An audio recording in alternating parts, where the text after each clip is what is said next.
Hello everybody, my name is Jacky and welcome to Prairie Sports Talk, the podcast where we talk about sports that directly impact the Canadian Prairie. Today is August 20th, 2024 and welcome to the Swift Current 57's end of season special. It has been an absolutely chaotic season to say the very least for the Swift Current 57's, and honestly it was a little bit rough on the stat sheet.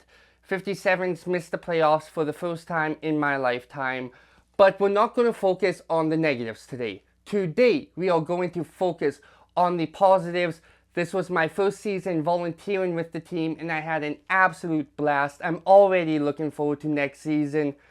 And frankly, I have a lot of fun stories from throughout the season I want to share today. So let's just get into it. But before we start talking about the weird season the 57s had and the absolute blast I had volunteering for them, I want to give a massive congratulations to the Okotoks Dogs on being WCBL champions. They beat the Moose Jaw Miller Express in their 3-game series 2-1 at home in Okotoks. Massive congratulations to the Dogs. Massive congratulations to the Miller as well for a really good season. It's really good when you can even just get to the championship. I know it's not the ending you guys wanted, but it was still a really good season for you guys. And to Okotoks, have fun. Enjoy this championship. You guys earned it. But just remember, next season, you guys have a target on your back. Just enjoy it while you can. Massive congratulations. This season, the Swift Current 57s got to host opening day, and the weather, well, it kind of foreshadowed how the season would go this year for the 57s. Just before the ball game started, the rain slowly started coming down. It wasn't too much, no reason to think that the game would be postponed or cancelled or anything like that. But it was like, maybe I should run to the souvenir booth just in case and grab a sweater because I didn't have any jacket or anything. So I buy a new bunny hug, I put it on, and as the game progresses, the rain's only coming down more and more and more. And it gets to the point, it is just completely dumping on us all game long. And midway through the game, they actually had to put fresh clay onto the pitcher's mound because the pitchers weren't able to get a stable grip with their cleats on the mound. And at one point, a wild pitch got away from the 57's pitcher, and it caused the back catcher to have to chase it down because it was basically an upward arc. And as the back catcher chased it, he had to take a sharp turn to try and get under the ball, and he's tracking it as he takes this turn, and he wipes out face first into the ground. He manages to get up, but by the time he had recovered the ball, multiple runs had come home for the Weyburn Beavers, and at that point the umpires finally called the game. And it was, let me put it this way, when I got home, my brand new sweater that I just got that day was literally dripping. I walked in to the porch and the sweater was dripping wet while I had it on me. I take it off and my shirt was almost dripping as well. There was so much rain that day, but honestly, with how that night played out, I wouldn't trade it for the world. It is a memorable story because if I just showed up, it had been a gorgeous day, played an average game of baseball, I wouldn't remember that in 3-4 years. But having my first game since 2017 that I attend get rained out and I go home dripping wet, that's a memory that's just going to stick with me. Honestly, I wouldn't trade it for the world. Let's talk about the game that Ryan Schweitzer dubbed the Miracle at Mitchell Field. So, for most of this game, it hadn't been close. The Saskatoon Berries were absolutely embarrassing the 57s. Headed into the bottom of the 9th, it was 9-3 for Saskatoon. But suddenly, the 57s got hot. So, the Berries put in Nate Criswell to start off the bottom of the 9th to close out the game. Dimitri Archuleta delivers a spark. It's just a single base hit, but he's a lead-off batter who gets to first base. It's a start. Jose Ayala unfortunately ends up getting hit by pitch as the second man up, so now the 57s have runners on first and second. Then Casey Prychuk comes up to bat. He is put out at first base, but Demetrio Ocholeta and Jose Ayala both get a base forward, so now there are runners on second and third. Colin Vogel gets walked in just 5 pitches. So now the bases are loaded as the new kid, Colin Fisher, comes up to bat. Unfortunately, he is put out at first base. But that didn't really matter because Demetrio Ocholeta manages to get home. Now, I'm looking at the score here. It's 9-4. It's going to look at least a little more respectable in the box score. But I'm thinking to myself, well, what are the odds we get another 5 runs without giving up a single out? Well, it turns out the odds were pretty good. Because, Jeffrey Gutierrez comes up to bat and he is walked to reload the bases. Bases loaded again, as I said. Jeremiah Sanchez comes up to the dish and he hits a single to keep the bases loaded while also sending Jose Ayala home. It's 9-5 now. Gage Dryscale comes in for the Berries to pitch and attempt to stem the bleeding. Kai Gray comes up to bat for the 57s and he singles out to right field. Vogel and Gutierrez both get home. It is 9-7. And I'm sitting there, I'm thinking to myself, okay, we have life. But if we lose now, it's just going to be more painful because we came so close. And then suddenly, Marcus Graham is hit by another pitch.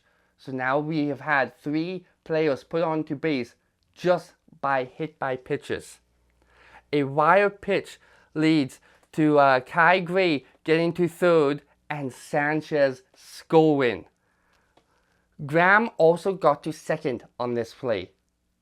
Oh my God, we have a chance. We can pull this off. And wouldn't you know it, Demetrio Ocholeta comes up, the man who started this whole insane series of events. He comes up to bat, and just a single crack of the bat puts it in play. It goes straight to the second baseman. It looks like it's out. He bobbles the ball. He bobbles the ground ball. So, the 57s have a chance here. Ocholeta is jumping up and down at first base.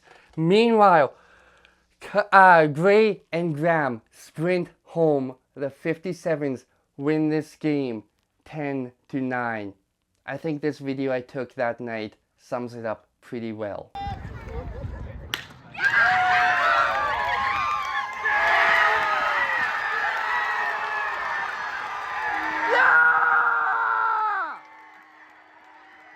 Let's go!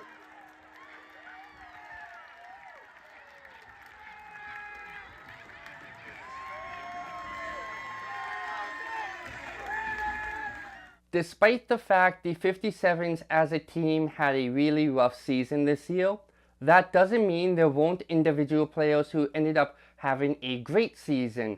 The 57s sent 5 players to the All-Star game, as well as Brody Alexander to the Home Run Derby. And the players who made the All-Star game were outfielder Kai Gray, infielder Demetrio Ocholeta, back catcher Marcus Graham, and pitchers Clayvert Martina, who ended up leading the WCBL in strikeouts this season. Massive congratulations to him. And starting pitcher Kenny Jinks. Now, around this time though, Kenny Jinks, it kind of became obvious to him that he probably won't be at the All-Star game because he also signed a pro contract.